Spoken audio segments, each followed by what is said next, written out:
మీర్జాపురం రాణి శ్రీమతి కృష్ణవేణి చలనచిత్ర నటిగా, నిర్మాతగా, నేపథ్య గాయనిగా, శోభనాచల స్టూడియో అధినేతగా శ్రీమతి కృష్ణవేణి గారిది తెలుగు సినిమా రంగంలో ఓ సువర్ణాధ్యాయం. ఆమె బహుముఖాలుగా ఎదిగి, ఒదిగి తనకంటూ ఓ చరిత్ర సృష్టించుకున్నారు. 1924 డిసెంబర్ 24న పశ్చిమ గోదావరి జిల్లా పంగిడి గ్రామంలో డాక్టర్ ఎర్రంశెట్టి లక్ష్మణరావు, శ్రీమతి నాగరాజమ్మ దంపతులకు కృష్ణవేణి జన్మించారు. చిన్నప్పటి నుంచే నటించడం, పాటలు పాడడమంటే ఆసక్తిని చూపించడంతో చిన్నారి కృష్ణవేణిని తల్లిదండ్రులు ప్రోత్సహించారు. ఆమె రంగస్థలం మీద నటించడం మొదలుపెట్టారు. 1935లో దర్శకుడు చిత్తజల్లు పుల్లయ్య సతీ అనసూయ అనే సినిమాను అందరూ బాలనటులతో నిర్మించాలనుకున్నారు. అప్పుడు ఆయనకు కృష్ణవేణి గురించి తెలియటం, ఆయన ఆ పాపను ఎంపిక చేయడం జరిగింది. అలా కృష్ణవేణి బాలనటిగా సతీ అనసూయ సినిమాతో సినిమా రంగానికి పరిచయమయ్యారు. ఆ తరువాత 1937లో చిత్రపు నరసింహారావు దర్శకత్వం వహించిన మోహిని రుక్మాంగద చిత్రంలో వేమూరి గగ్గయ్య, రామతిలకం, వేమూరి ప్రభాకర శాస్త్రి, వేదాంతం రాఘవయ్యతో పాటు కృష్ణవేణిని కూడా ఎంపిక చేశారు. 1938లో ద్రోణంరాజు చినకామేశ్వరరావు దర్శకత్వం వహించిన కచ్చదేవయాని చిత్రంలో కొత్త రఘురామయ్య, ఎస్పి లక్ష్మణస్వామి, బిఏ సుబ్బారావుతో పాటు కృష్ణవేణి నటించారు. 1939లో వైవీరావు దర్శకత్వం వహించిన మళ్ళీ పెళ్లి చిత్రంలో కాంచనమాల, బలిజేపల్లి లక్ష్మీకాంతం, బెజవాడ రాజారత్నంతో కలిసి కృష్ణవేణి నటిస్తూ తన పాటలను తానే పాడుకునేవారు. అదే సంవత్సరం మీర్జాపురం రాజా వెంకట్రామయ్య అప్పారావు బహదూర్ గారు మార్కోని దర్శకత్వంలో నిర్మించిన మహానంద చిత్రంలో కథానాయికగా కృష్ణవేణి ఎంపికైంది. అంతకు ముందు అంటే 1938లో రాజావారు చిత్రపు నారాయణమూర్తి దర్శకత్వంలో జరాసంధ అనే చిత్రంతో తెలుగు సినిమా రంగంలో నిర్మాతగా ప్రవేశించారు. మహానంద వారి రెండవ సినిమా. ఇందులో కన్నాంబ, అద్దంకి శ్రీరామ్మూర్తి, పారుపల్లి సుబ్బారావు, బాలసరస్వతి నటించారు. ఈ సినిమా షూటింగ్ సమయంలోనే రాజావారు కృష్ణవేణిని చూశారు. ముగ్ధ మోహనమైన ఆమె రూపం రాజావారిని ఆకట్టుకుంది. అప్పుడు ఆమె వయస్సు 15 సంవత్సరాలు. రాజావారు కృష్ణవేణి పట్ల అభిమానం పెంచుకున్నారు. ఆ సినిమా షూటింగ్ పూర్తయ్యే సమయంలో రాజావారు తన మనసులోని మాట చెప్పారు. రాజావారు అలా అడుగుతారని కృష్ణవేణి ఊహించలేదు. ఆమెలో మహదానందం కలిగించింది. ఆ విషయాన్ని తాను నాన్న అని పిలిచే దర్శకుడు చిత్తజల్లు పుల్లయ్యకు చెప్పగానే ఆయన కూడా సంతోషించి ఒప్పుకోమన్నారు. అలా రాజావారితో కృష్ణవేణి వివాహం 1940లో ఆత్మీయుల మధ్య విజయవాడ నగరంలో జరిగింది. వివాహం అయిన తరువాత కూడా కృష్ణవేణిని నటించమని రాజావారు ప్రోత్సహించారు. 1941లో రాజావారు శోభనాచల స్టూడియోస్ను మద్రాసులోని తేనాంపేటలో నెలకొల్పారు. 1947 అక్టోబర్ 24న ఈ దంపతులకు అనూరాధ జన్మించారు. 1949లో మనదేశం సినిమాలో నందమూరి తారక రామారావు గారిని ఎల్వి ప్రసాద్ దర్శకత్వంలో సినిమా రంగానికి పరిచయం చేశారు. ఈ సినిమాను కృష్ణవేణి సమర్పణలో శోభనాచల స్టూడియోస్ నిర్మించింది. అదే సంవత్సరం అక్కినేని నాగేశ్వరరావు గారితో కీలుగుర్రం అనే సినిమాను రాజావారి దర్శకత్వంలో శోభనాచల స్టూడియోస్ నిర్మించింది. ఈ సినిమాతో అక్కినేనికి స్టార్ స్టేటస్ వచ్చింది.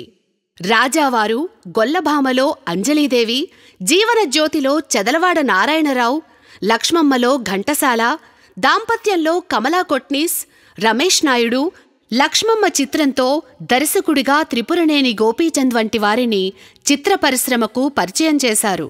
అలాగే 1950లో పల్లెటూరి పిల్ల సినిమాలో ఎన్టీ రామారావు, అక్కినేని నాగేశ్వరరావులను హీరోలుగా బిఏ సుబ్బారావు దర్శకత్వంలో రాజావారి సమర్పణలో నిర్మించారు. 1936 నుంచి 1951 మధ్యలో కృష్ణవేణి గారు సతీ అనసూయ, మోహిని రుక్మాంగద, కచదేవయాని, మళ్ళీ పెళ్ళి, మహానంద, జీవనజ్యోతి, దక్షయజ్ఞం, భక్త ప్రహ్లాద, భీష్మ, బ్రహ్మరథం, గొల్లభామ, మదాలస, కామవల్లి, మనదేశం, ధర్మాంగద, లక్ష్మమ్మ, ఆహుతి, తిరుగుబాటు, పేరంటాలు చిత్రాల్లో నటించారు. ఆ తరువాత కృష్ణవేణి నటనకు స్వస్తి చెప్పి శోభనాచల స్టూడియోస్ వ్యవహారాలను చూడటానికే పరిమితమయ్యారు. 1967 జూన్ 25న నంగునూరి శ్రీనివాసరావు గారితో అనురాధాదేవి వివాహం చెన్నైలో వైభవంగా జరిగింది. ఈ వివాహానికి తెలుగు, తమిళ రంగాల నటీనటులు, సాంకేతిక నిపుణులు హాజరయ్యారు. శ్రీనివాసరావు, అనురాధాదేవి దంపతులకు 1968లో స్వప్న, 1972లో కల్పన, 1976లో అర్చన జన్మించారు. కల్పనకు విష్ణుప్రియ, సాయిప్రియ, రోహిత్ రిషి కాగా అర్చనకు నిహాల్, బిపిన్ సంతానం. మీర్జాపురం రాజావారు 1896 నవంబర్ 11న ఆగిరిపల్లిలో జన్మించి సినిమా పట్ల అభిమానంతో మద్రాసు వచ్చారు. సినిమా రంగంతో పాటు రాజకీయ రంగంలో కూడా రాజావారు ఎంతో చురుకుగా ఉండేవారు. 1952లో ఆయన నిర్మించిన చివరి చిత్రం సావాసం. రాజావారు తన తర్వాత కూడా సినిమా నిర్మాణం కొనసాగించాలని కుమార్తె అనురాధాదేవి, అల్లుడు శ్రీనివాసరావుకు చెప్పి 1974వ సంవత్సరం మే 4న ఇహలోకయాత్ర ముగించారు. అది ఆ కుటుంబానికి పెద్ద లోటు. తండ్రి మాట ప్రకారం అదే సంవత్సరం అనురాధాదేవి లక్ష్మీ ఫిలిమ్స్ కంబైన్స్ సంస్థను ప్రారంభించి కన్నడంలో హున్సూర్ కృష్ణమూర్తి దర్శకత్వంలో రాజ్ కుమార్ హీరోగా భక్త కుంభార అనే చిత్రాన్ని నిర్మించారు. అదే కథతో 1976లో అక్కినేని నాగేశ్వరరావు హీరోగా వి మధుసూదనరావు దర్శకత్వంలో చక్రధారి సినిమాను అనురాధాదేవి రూపొందించారు. 1978లో నిండు మనిషి, 1979లో రావణుడే రాముడైతే, 1981లో శ్రీవారి ముచ్చట్లు, 1983లో రాముడు కాదు కృష్ణుడు, 1984లో అనుబంధం, 1985లో ఆలయదీపం, ఇల్లాలే దేవత, 1997లో ప్రియా ఓ ప్రియా, 1999లో ప్రేమించే మనసు, 2000లో మా పెళ్లికి రండి చిత్రాలను అనురాధాదేవి రూపొందించారు.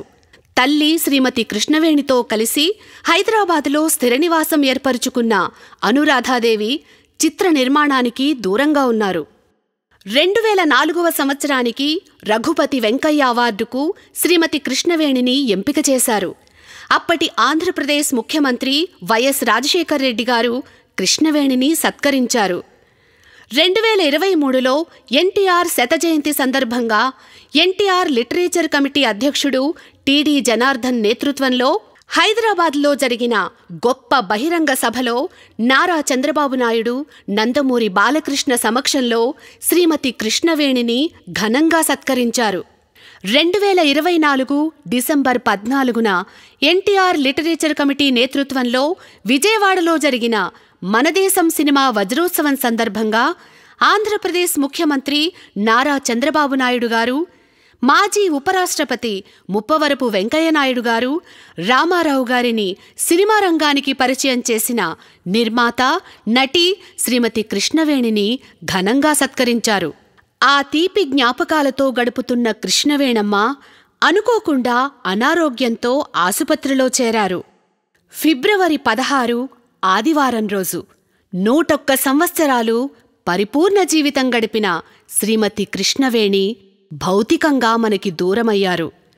శ్రీమతి కృష్ణవేణి నటించిన సినిమాలు, రూపొందించిన చిత్రాల ద్వారా కృష్ణవేణి స్మృతి ఎప్పటికీ చిరస్మరణీయం, స్ఫూర్తిదాయకం.